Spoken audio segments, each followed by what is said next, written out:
Honorable Finance Minister Srimati Nirmala Sithraraman to reply the discussion.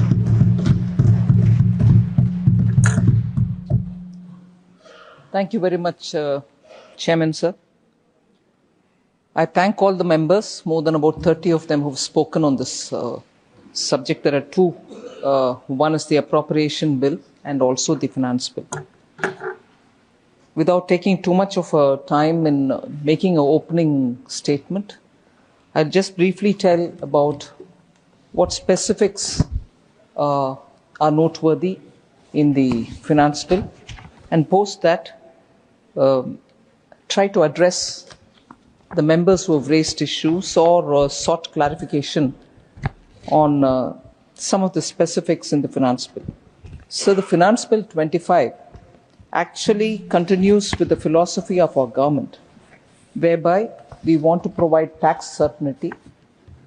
We also want to do ease of business related steps, and that is an ongoing process, and this Finance Bill also has some very important ease of doing business related steps, and above all, honor the Indian taxpayer.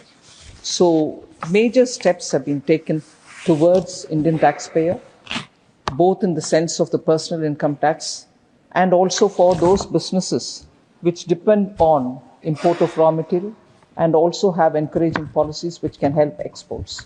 So we have ensured that we honor the taxpayer and take such policy measures which will help them so that India can speed up its progress towards 2047 for a Vikasit Bharat.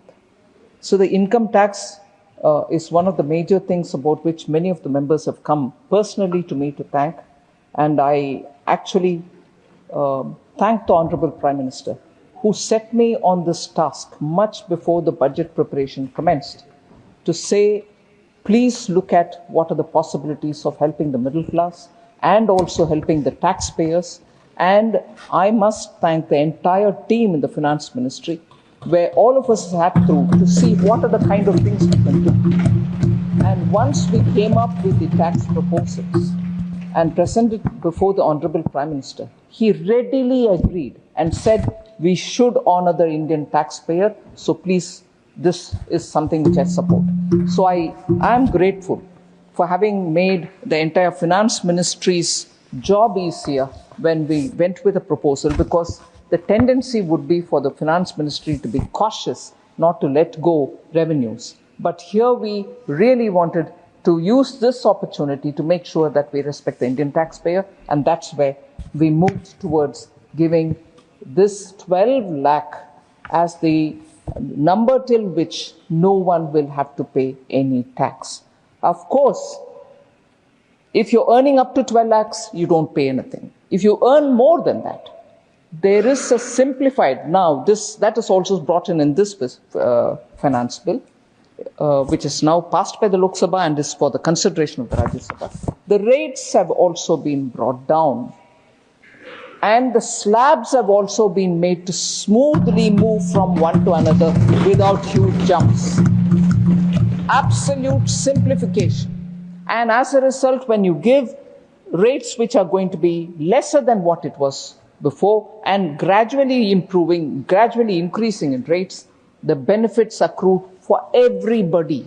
So it's not as if we've given only 2 crore taxpayers, but we've given for every taxpayer some of the other benefit. Of course, it's very favorably skewed towards the lower income groups and the middle class. And that is why, in order that we don't lose revenue, but yet give the relief, we brought in the rebate system, which I'm sure any person dealing with the finances and also the public finance observers will understand. It's a legitimate way of giving that additional succor for those who need it. So that is the personal income tax. I don't want to get into details about what the marginal benefit that we extend for those who just cross 12 and what happens to them. Do they end up paying higher than before and all that? So even for that, enough explanation has been given during the budget speech itself. The second major thing that this finance bill does is to bring in the TDS rates rationalization. In fact, in respect of sale of goods, the requirement for TCS under Section 206C 1H is proposed to be completely done away with. These kind of steps, which are either bringing it down or completely removing TDS and TCS, help the tax assessee and also help those who collect the tax and who have to remit it in the government's account.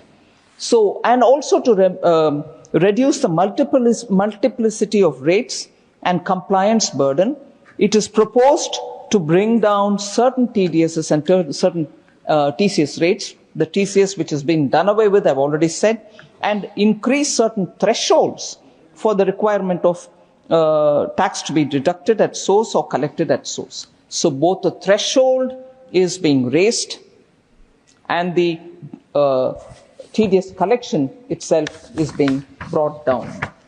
So other than that, there are several members. I was hearing when Member Seth spoke about how people who have second house, or the first house which they are occupying, and buying a second house and which they keep under their occupation, are also now being proposed to be removed from taxation, or even from the way in the taxpayer had to declare saying it is under my occupation and therefore no tax should be put. So those kind of compliance burdens have also been removed. In order that we help providing certainty for international taxation, the scope of the safe harbor rules is also now expanded. So this will reduce litigation, and in order to continue the support that we've been giving for the startups, we've allowed the incorporation before 1/4/2030 also to benefit from all those benefits which have been announced all the while. So that incorporation date deadline, which was coming to an end by 31st of this month, has now been extended till 1st April 2030. So it is important, again, to talk about what the Finance Bill has done as regards customs duty. I briefly did mention that by bringing down the customs duties or by exempting or removing it completely, we are actually benefiting those small and medium industries who import intermediary goods or raw materials for their products, mainly, many of them, in fact, which mainly they use for producing some goods which they in turn export. So anyway, we wouldn't have allowed them to have the tax be exported. But even for those who are not exporting within the country, by bringing down the custom duties, we've actually helped in the manufacturing sector in this country. So we have used this opportunity to rationalize tariff structure and to address the duty inversion. Through this, I feel there will be more domestic value addition in industries. It will promote exports as well and absolutely facilitate trade and provide relief to the common people. So the customs, if I can take a minute over it again, customs rate structure announced in July budget has been further followed up in this budget as well. The 25-26 budget, about which we had discussed earlier, now I'm talking about the Finance Bill, proposes to remove 7 customs tariff rates for industrial goods. So 2 tranches of rationalization of customs tariff has happened. So far we have carried out, and they have reduced the number of tariff rates from 21 to 8, completely bringing it down, including the zero-rated ones. Many Indian exports will become now more competitive as the cost of imported inputs will completely be reduced. Only one other step which is very important, sir. We have now very clearly stated that only one, either the cess or the surcharge, will be applied per item. So social welfare surcharge to be exempted on 82 tariff lines which are already subject to a cess. So the burden of a cess over which we bring in the burden of the surcharge will no longer happen.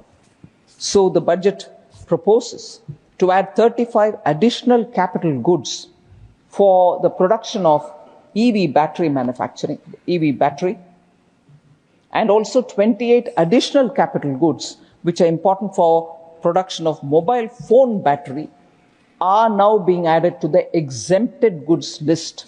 So they are not going to anymore be taxed. Therefore, we will be enabling the production of EV battery in this country and also more mobile phones and mobile phone batteries in this country. So those capital goods being exempted will actually benefit these two sectors.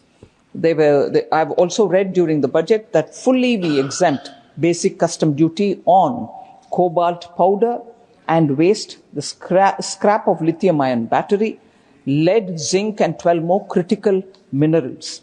All these are in addition to the 25 critical minerals which were fully exempted from BCD in the July 2024 budget. So if you would see that consistently, budget after budget, we are coming up with reduction in duties so that India's aspiration for being a manufacturing hub and also India's aspiration in building capacities for battery manufacturing, advanced chemistry is being supported. So this is a consistent thing. I heard quite a few members saying, oh, the tariff war has started. So in response to the tariff announcements made by President Trump, here are we doing it? No, we've been doing it from 2023. Steadily, every year, newer items are being brought in, keeping in mind Atmanirbhar Bharat, at the same time Vikasit Bharat's requirements, as much as simplifying the customs duty and the compliance details. So this is an ongoing process. It is nothing to do with today's global situation, but a process which will continue even in the future. So, sir, one other relief which is important for me to put on the table here is we are extending the time limit for the end use of imported inputs in the relevant rules from 6 months to 1 year. Just to explain this, there are a lot of exporters who import items and on the very clear understanding that these imports are for value addition or manufacturing of a product which will get exported. So we allow it without duty, and when they come, they are expected to be used, produced and exported out within a matter of 6 months. Many exporters had difficulty. They wanted an extension of time, and therefore we have given them 6 months to 1 year. What was 6 months, we have extended now by another 6 months and said, if you imported an item without duty and you want to export it, you have full 1 year's time, comply with it for that, within that 1 year. And also for such importers, we'll now have to file only quarterly statements and not monthly statements. Now it is monthly statements. We are saying, all right, you do it only quarterly so that the compliance burden is completely off their shoulder. So there is one particular amendment which we brought in as government amendment, but it's now cleared from the Rajya Sabha. So it's part of the finance bill which has come here. I would like to highlight that. For the first time, our government had implemented the full parity between the pensioners of pre and post 7th Pay Commission, Central Pay Commission. All pensioners of the central government who had retired before 1/1/2016 are now drawing the same pension as employees who retired after 1/1/2016. The demand of pensioners regarding parity has been agreed to and implemented by this government. I'd like to thank Prime Minister Modi for having brought in that treatment, equal treatment for all pensioners, and this is something which we have taken on board in this finance bill. The Prime Minister had approved the establishment of the 8th Central Pay Commission also, which is now, I'm sure all members do have the information on it, to revise salaries and benefits of central government employees in January 2025. So just to highlight as to why this amendment here.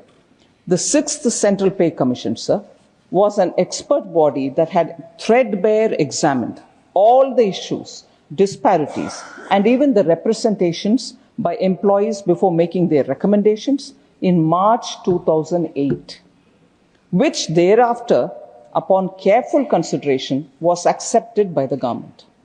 the manner of fixing pension, which was recommended by the 6th CPC, was similar to the previous CPCs. So, through this amendment, which we brought in the Lok Sabah and after Lok Sabah's passing, which is now before us, that the government is restoring the recommendations of the 6th Central Pay Commission and respecting it as an expert body. In this, I just want to add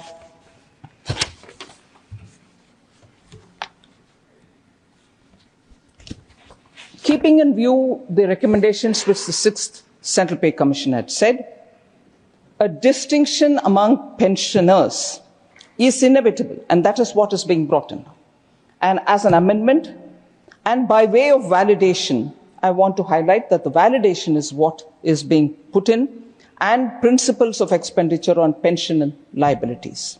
The validation rules do not in any way change or alter the existing pension so fixed of existing civil pensioners from the present stage. So there is no change. The validation rules also do not affect defense pensioners in any way, as they are covered by separate rules. It is not an amendment. I would like to underline this point.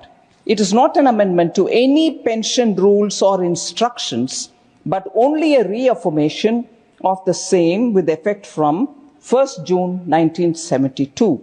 That is the date the CCS pension rules were promulgated.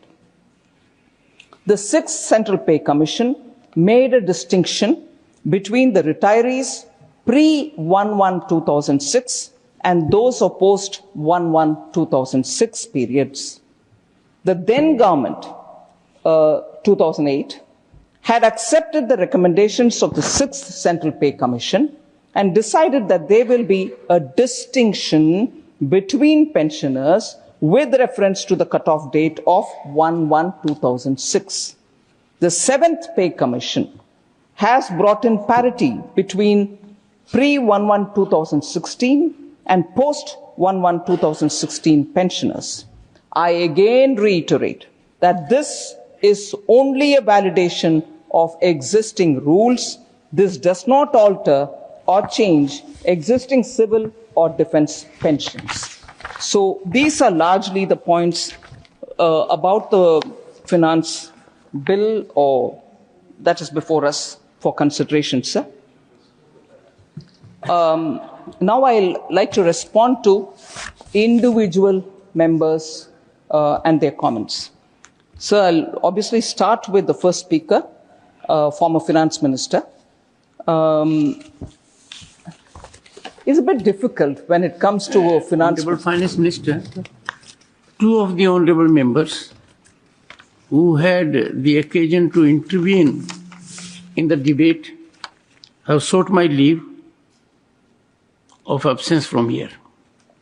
Dr. John Britas and Sri Raghav Chadda. They have sought my leave. Okay. They had something urgent to deal with. Please, go ahead.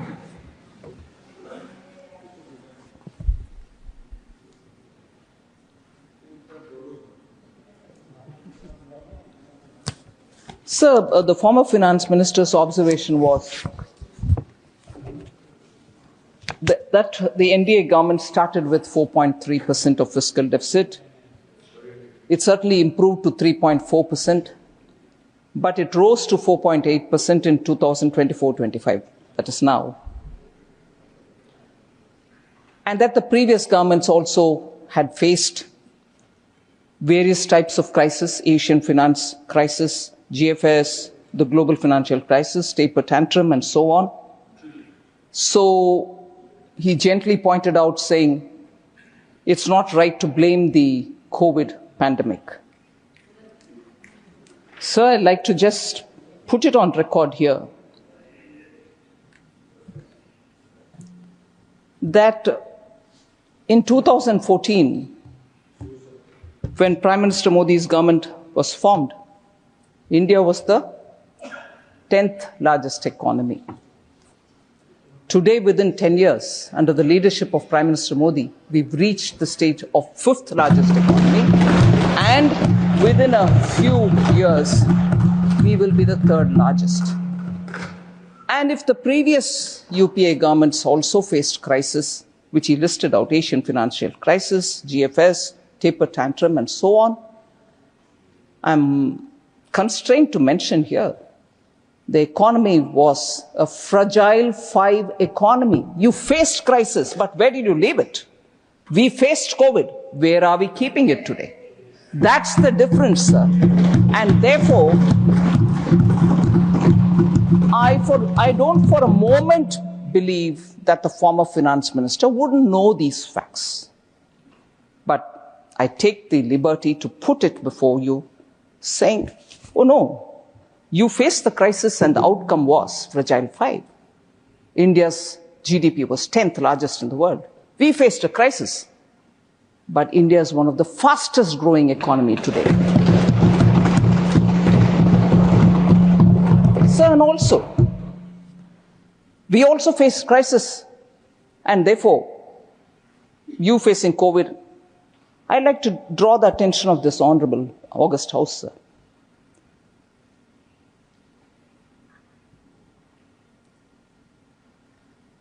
Congress-led UPA itself admitted that India was not unduly affected by the 2008 global financial crisis.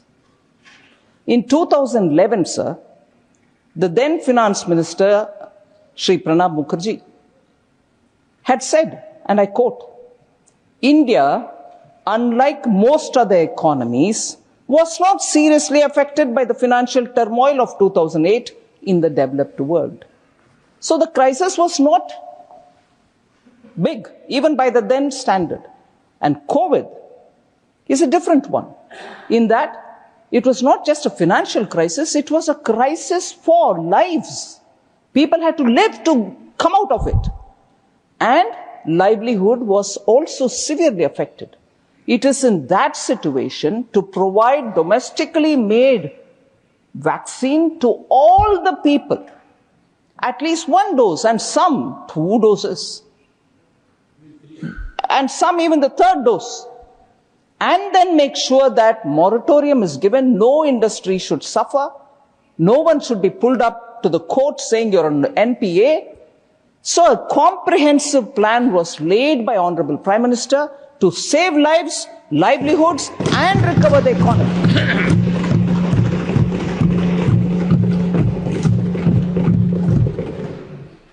So, I want to highlight, sir, also a few points from the white paper which was released in 2024.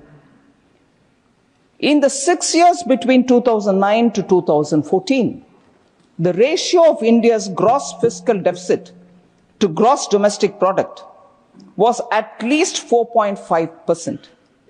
It was between 4.5 and 5 in 3 years, between 5% and 6% in 1 year, and more than 6% in 2 years.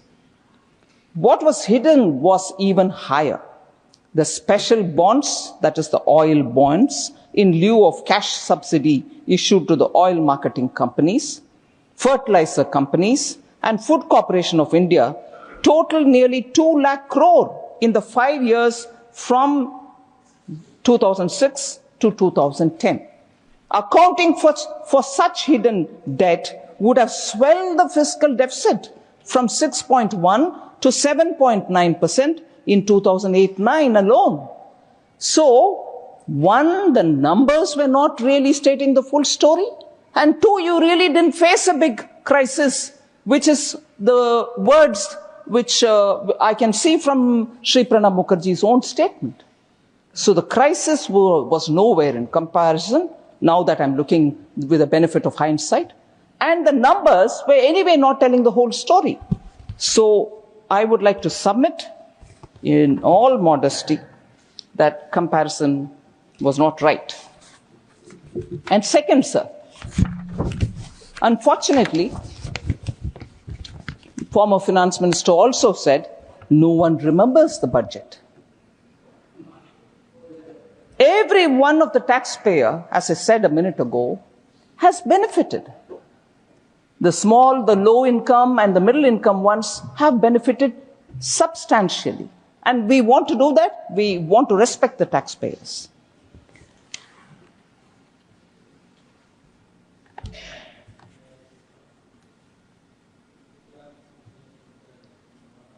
Actually, when there is a level of expectation being met, I'm not saying every expectation is met, but at least when the middle income groups wanted some recognition and some relief, and when we have given something, people are I've also been traveling to different places where I've been talking about the budget.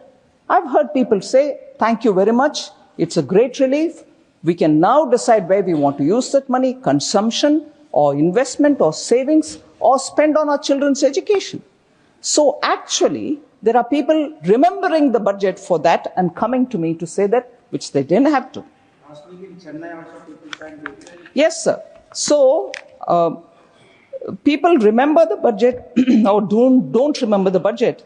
I'm seeing it as probably this budget has not given enough things with which the Congress is able to thrash the government or hit the government saying, oh, you've not done this, oh, you've not done this.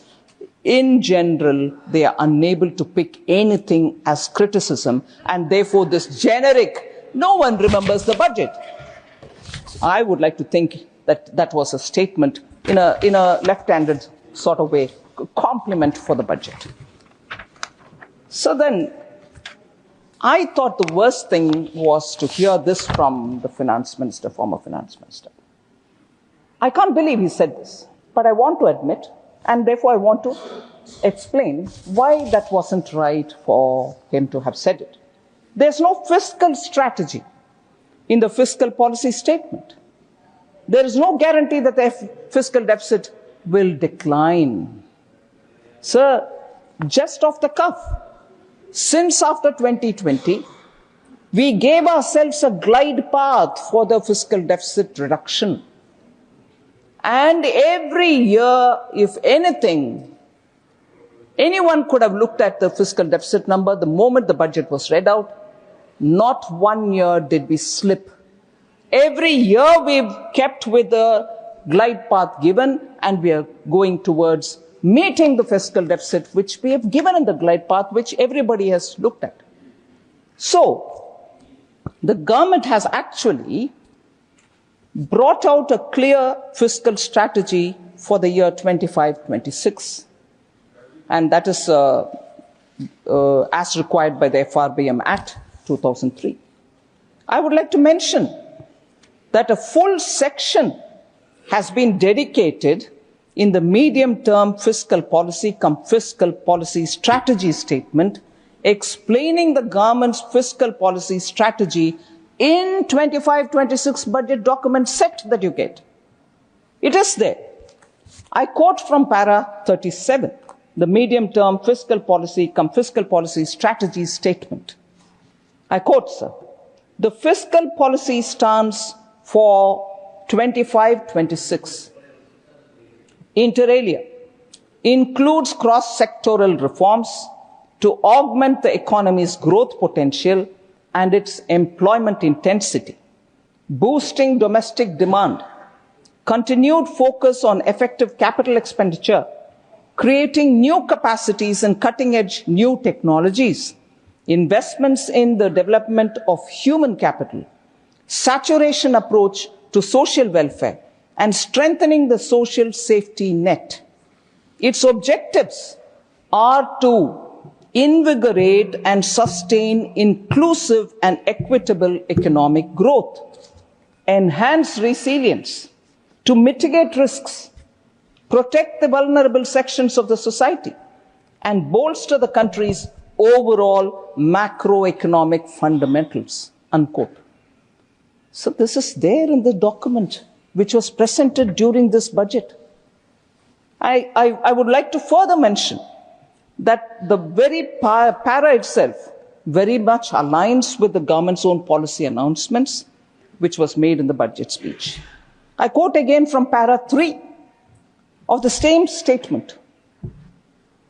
The nimble fiscal policy strategy adopted by the Union government in the past COVID-19 pandemic years has generated desired fiscal policy results while providing for the country's development needs.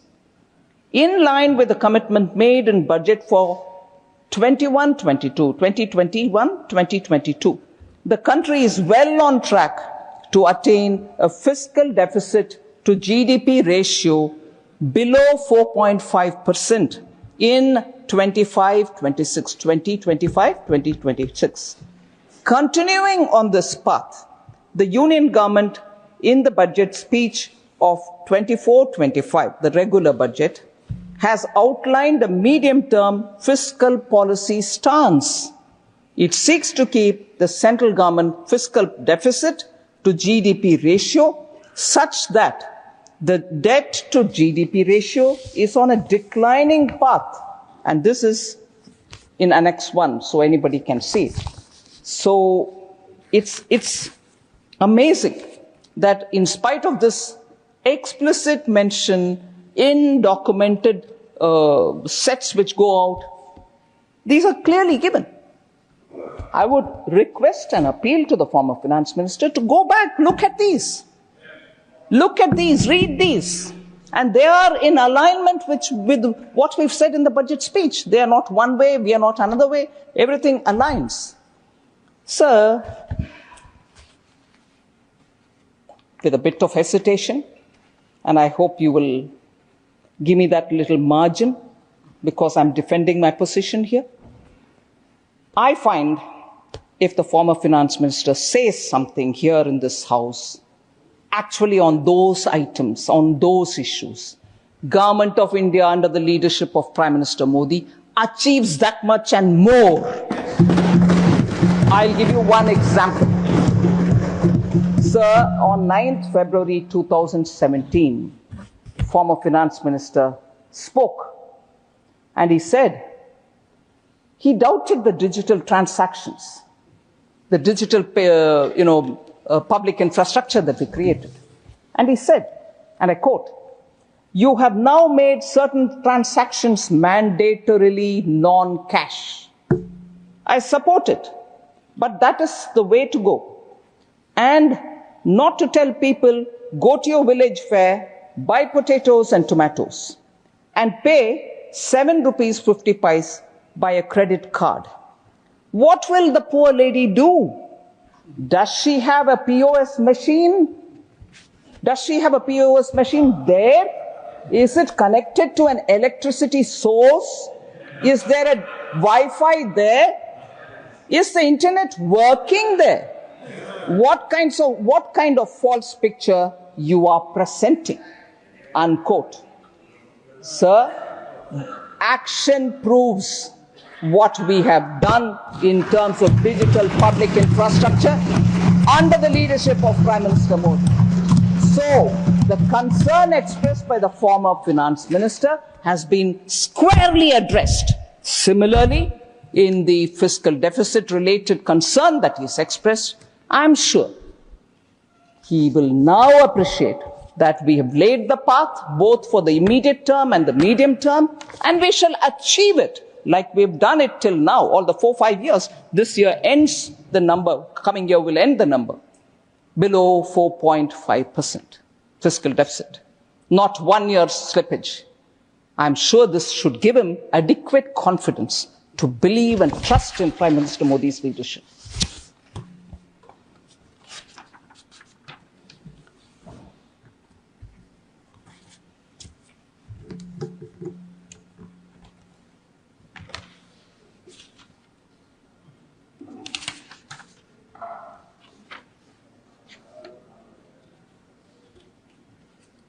So about the levies, withdrawing of the levies, is it a reaction to President Trump's tariff war and so on? I have briefly explained it, that we have been doing this since 2023. Very clear example. There were two types of equalization levies. 6% levy imposed in the financial year 2016, and 2% levy imposed in 2020, which were applicable before July 2024 itself.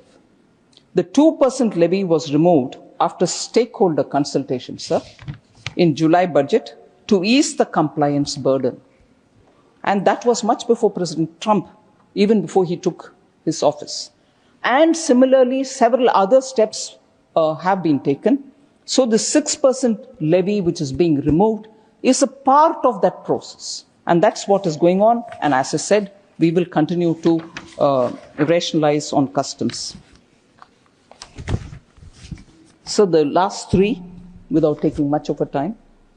Member Sagarika Ghosh spoke about 10 years later, where is Sachedin? I want to just know, first of all, I'll tell you where the Achedin ka voices will come. Yes, Sachedin for us. But before that, I want to remind that the party which she represents has not given any Achedin to the people there, even per the Ma Mati Manush slogan that they follow. Because the cut money group, the Tolabasi group, is not allowing the good deeds to go down. Whether of TMC's good activities or the government, central government's good schemes, both TMC schemes and the Government of India schemes are not reaching the common people. The Tolabasi is like a huge iron filter. It doesn't seep through. Therefore, for Member Sagarika Ghosh, who have certainly seen her fiery anchoring in television channels before 2014, I've even participated in some of her debates. I would like to say, sir, Achhe Din for us is tirelessly serving the nation so that the common people benefit, and I will explain. We are तन समर्पित, मन समर्पित, and देश के लिए ये जीवन समर्पित.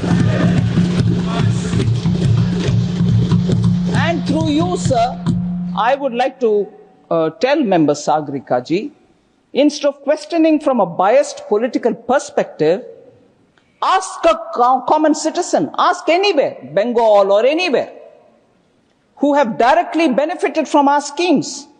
They are transformative.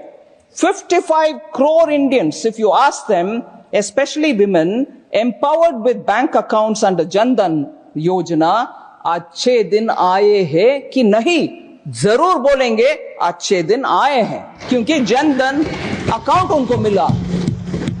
Ask 4 crore families who received PM Awas Yojana, Jan Dhan, PM Awas Yojana, अच्छे दिन है कि नहीं, अच्छे दिन है बोलकर. Ask more than 12 crore rural households enjoying the dignity of toilets under Swachh Bharat mission. अच्छे दिन है. Ask 12 crore rural households receiving tap water under Jal Jeevan mission. अच्छे दिन है. Ask over 10 crore families liberated from smoke-filled kitchens under PM Ujjwala Yojana connections. अच्छे दिन है. Ask beneficiaries buying affordable medicines from 15,300 Jan Aushadhi Kendras at 50 to 80% cheaper rates. अच्छे दिन है. Ask 37 crore citizens protected by Ayushman Bharat's 5 lakh health insurance cover. Annually 5 lakh. अच्छे दिन है.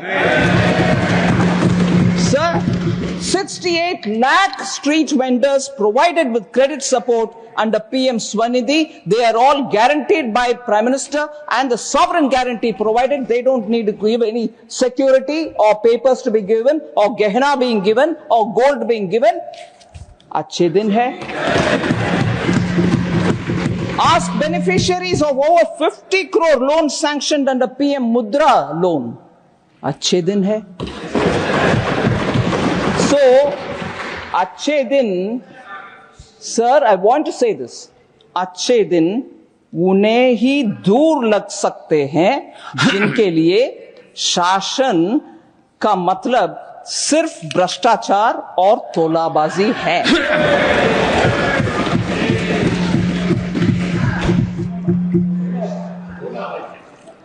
Sir, Member Priyanka Chaturvedi, I'm not sure if she's here. She spoke about cesses and surcharges. I want to underline, sir, I'm sure the honorable member is quite informed on this matter. It's not a novel tax that we have brought, cess or surcharge. It's been for a very long time a part of India's fiscal policy. Health and education cess and surcharge, for instance, were introduced in 2004. And as per Article 270 of the Constitution, cesses and surcharges are not shareable with the states. It's constitutionally clearly said. So for us to be told, you are not doing it, no. That's how the framework is. However, the receipts of levy of cesses are for meeting specific expenditure of the union government, be it education, be it health, be it road, be it transport. And contrary to the claims, sir, that states do not benefit from cesses and surcharges, I'd like to clearly say these are the funds which are being used for centrally sponsored schemes like Manrega, National Food Security Act, and these schemes are either predominantly or fully funded by the center, but implemented by the states. Thereby, it benefits them. Sir, for example, Samagra Siksha midday meal schemes are all funded by these cesses and surcharges. The states are the ultimate beneficiaries of cesses, as the cess collection are spent in the states itself. I want to underline the fact, sir. In the 6 years between 2019 and 20, and 24 to 25, 1920 to 24-25, 6 years, the cumulative utilization has exceeded collections, with 105% of the total cess collected already utilized. That is, in the 6 years, amount collected under cesses and surcharges is 15.14 lakh crores. What was utilized by the states? 15.97 lakh crores. So much more than what is collected in cesses and surcharges have actually gone to the states. So central government does not sit with that money because these are collected for specific reasons.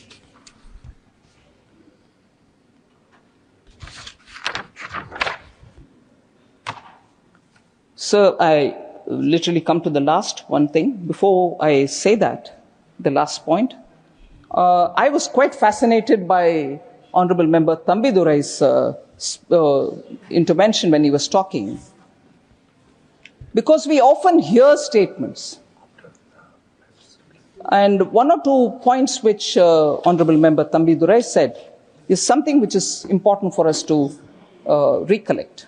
He said, if I've heard him right, the overall outstanding liability of Tamil Nadu is more than 8 lakh crores.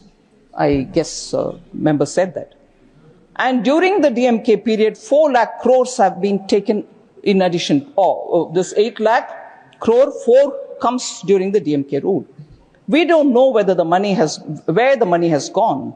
And the DMK members criticize here about the central government. I'm indeed grateful to Member Thambidurai for having said that. And he also spoke about the scams where there are raids and so on. But I want to use this opportunity to talk about tax devolution to Tamil Nadu, sir. Sir, 58,021 crores has been budgeted as tax devolution for the upcoming year, 25-26, which will start from day after tomorrow. Tax devolution to Tamil Nadu between 2004 and 14 was 94,971 crores. Between 2014 and 24, which is the last year, we are not including this year, 2,92,013 crores, which is 207% more. grants and aid and from Government of India during 2004 to 14 was 57,925 crores. Now, meaning 2014 to 24, 2,55,875 crore, 342% increase. So, if I'm comparing only two periods, sir, I would like to say net proceeds of shareable central taxes to states under finance commissions. Yes, I'm just going to read that. Will you please just hang on? I'm giving the percentages. 12th Finance Commission, sir, 2005 to 10, 30.5%. Net proceeds of shareable central taxes to states under finance commissions.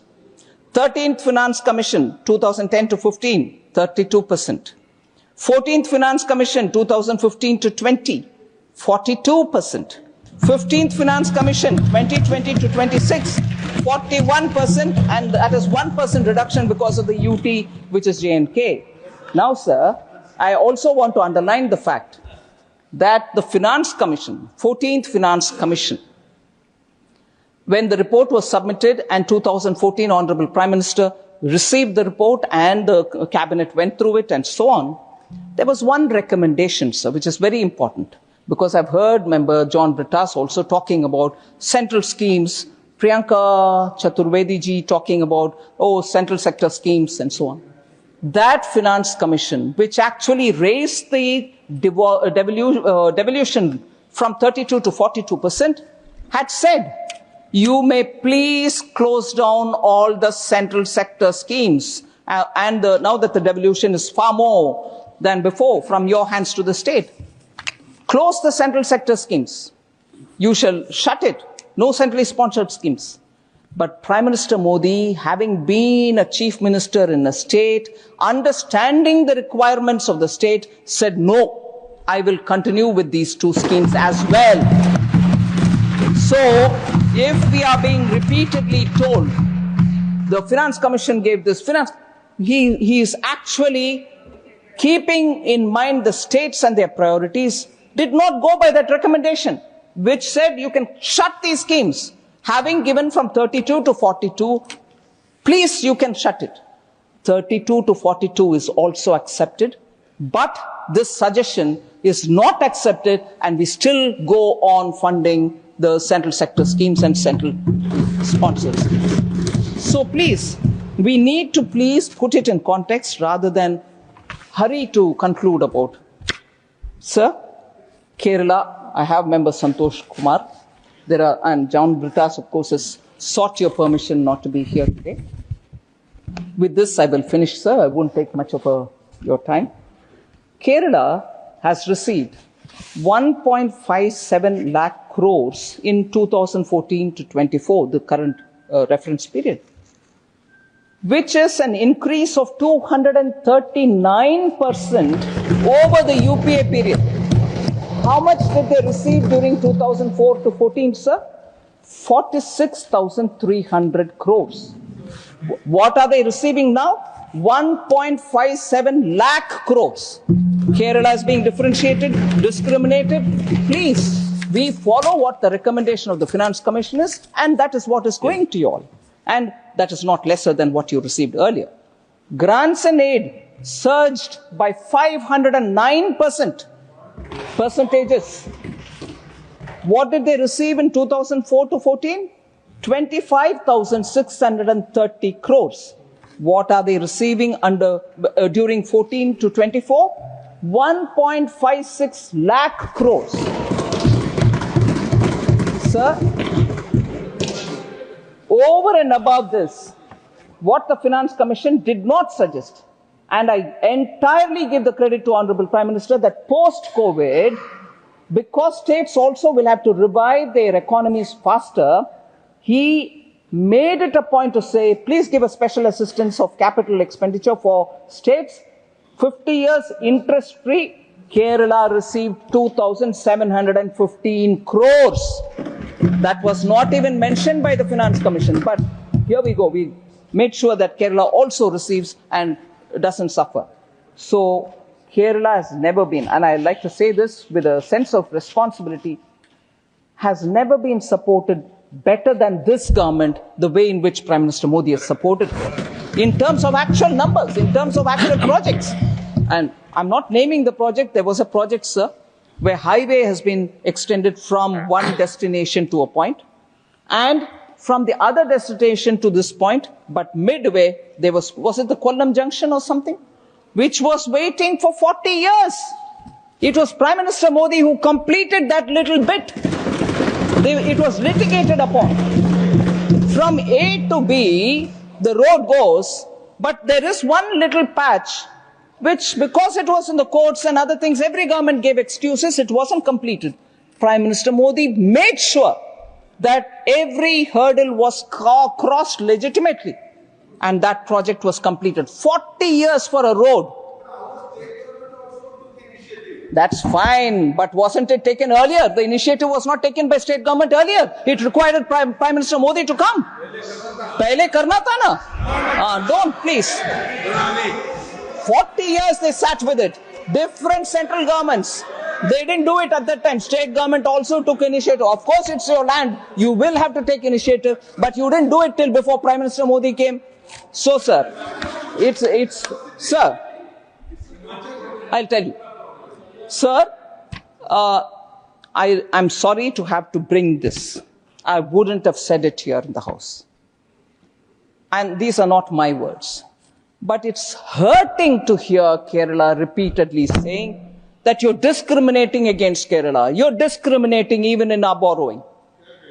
April 1st, 2024, on a matter related borrowing limits, which is definitely supervised under Article 293. Sir, you are an expert on the Constitution. I don't need to talk. Article 293, Centre has the authority to look at the borrowings of the states.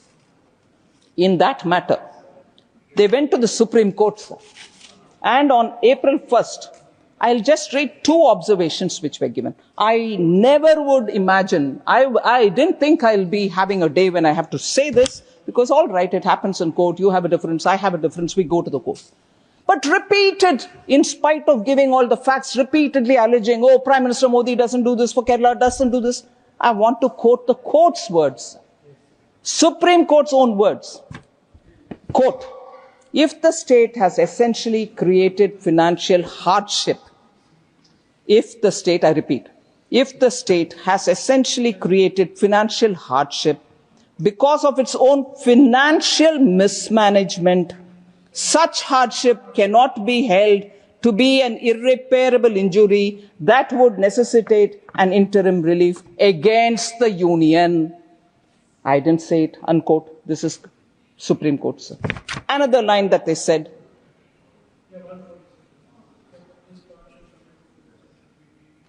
we, again quote, we find prima facie that there is a difference in the mechanism which operates when there is underutilization of borrowing and when there is an overutilization of borrowing. The plaintiff, that is the state, Kerala, has not been able to demonstrate at this stage that even after adjusting the over-borrowing of the previous year, there is fiscal space to borrow, unquote. They thought they had more fiscal room to borrow and kept asking us. We said, you don't have the room. They went to the court, and the court said, prima facie, we don't. And the final quote, sir, again quote, we find prima facie merit in the submission of the Union of India that after inclusion of off-budget borrowing for the year 22-23 and adjustments for over-borrowing of the past years, the state has no unutilized fiscal space, and that the state has overutilized its fiscal space, unquote. Not my words, sir. And I wouldn't have wanted to bring this here because I want to work with the states, and I will say this again, I want to work with the states so that they're not in distress, but I have my limits under Article 293. And these are not my perception, court's words. One last quote from the CAG's audit report on Kerala state finances, report number 5, October 2024. I didn't intend to say it here.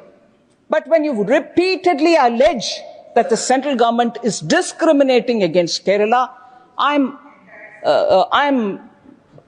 compelled to say this, sir. I'm sorry. The CAG audit report, I'm quoting, in 22-23, very important observation, sir. Quote, in 22-23, 97.88% of Kerala's debt receipts were utilized for repayment of outstanding debt. This indicates a poor debt management by the state government, unquote.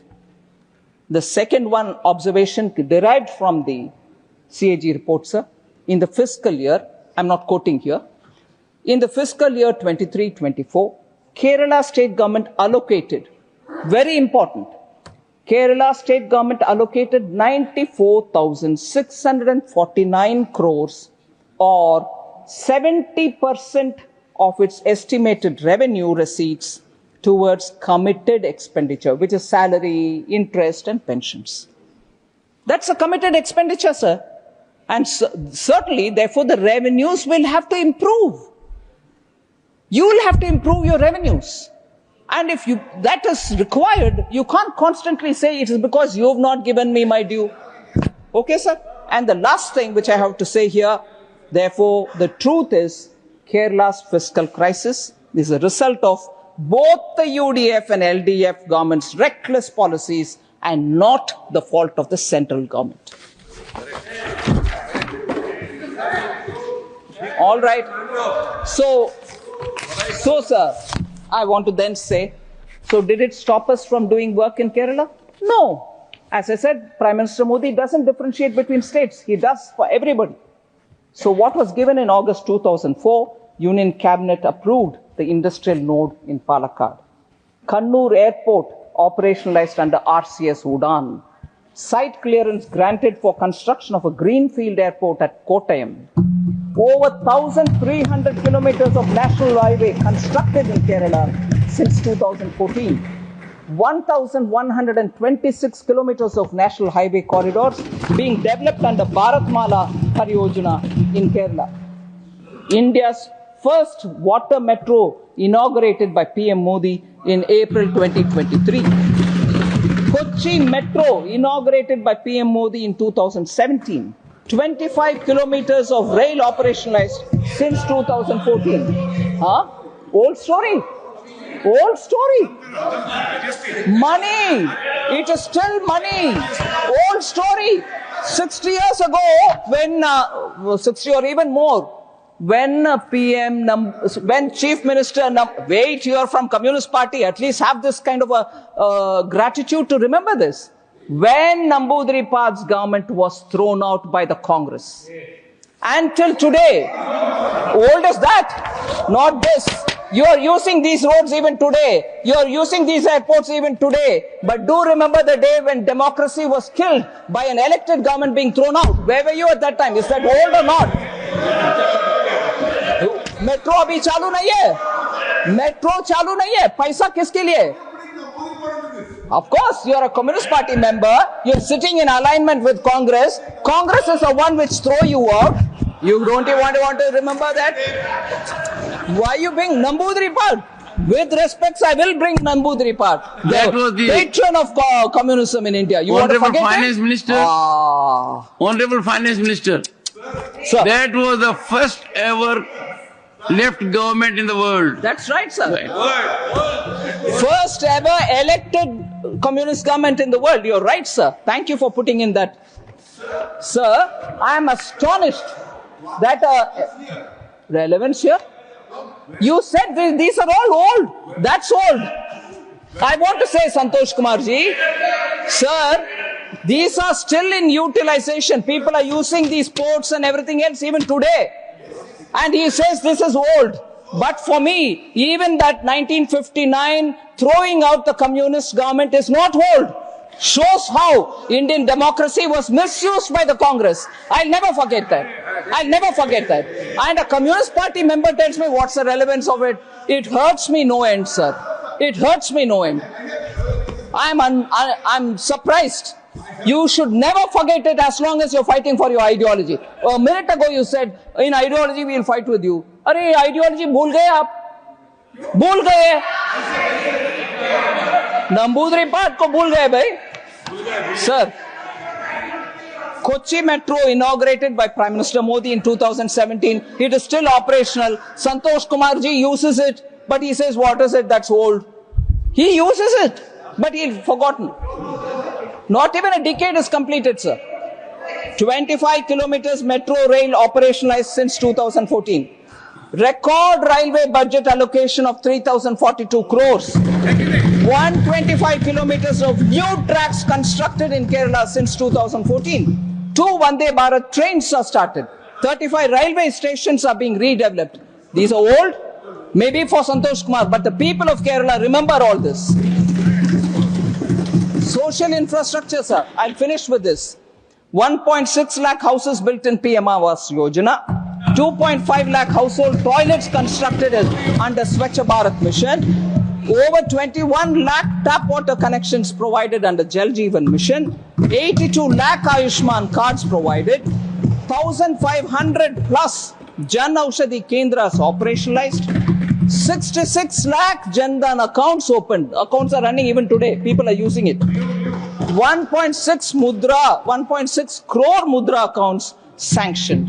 They are all now people living in there and benefiting because they were denied all this earlier. Now it's being given. Thank you very much. Secretary General, message from Lok Sabah. Sir, with your kind permission, I rise to report that the Lok Sabah at its sitting held on 27th March 2025 passed the Immigration and Foreigners Bill 2025. I lay a copy of the said bill on the table. I shall put the motion regarding consideration of the appropriation. Honorable Finance Minister, clarification. Left to you. Yes. Left to you, sir. Honorable. Honorable, Yes, it's there. I'm Both mics are there. I'm grateful to the Honorable Finance Minister for clarifying the sections regarding pensions and the validation. I understand that. It was section 142 to 145 of the original bill. It has now become 147 to 149 or 50. That's correct. And therefore, in order to validate, she has given retrospective effect from 1st June 1972. That is also correct, and I'm grateful. But I want to know if it retrospective for 1st June 72, and it is only purposes validation of the past, why is there not a sunset clause at the end? This power, which she is taken under the original bill, section 144, will continue for the future also. So having given retrospective effect from 1st June 72, which is correct, she should add a sunset clause 31/3/2020. Honorable Finance Minister. Oddly, sir, I'm not getting into the details. Now newer pay commissions are also coming. They'll also talk about it. And based on that, the whatever has got to be affected will take place. So we'll wait for the new Central Pay Commission report, and from there we'll take it. I shall first put the motion regarding consideration of appropriation number 3, Bill 2025 to vote. The question is that the appropriation number 3, Bill 2025, as passed by Lok Sabha, be taken into consideration. Those in favor will please say aye. Those against will please say no. I think the ayes have it, the ayes have it, the ayes have it.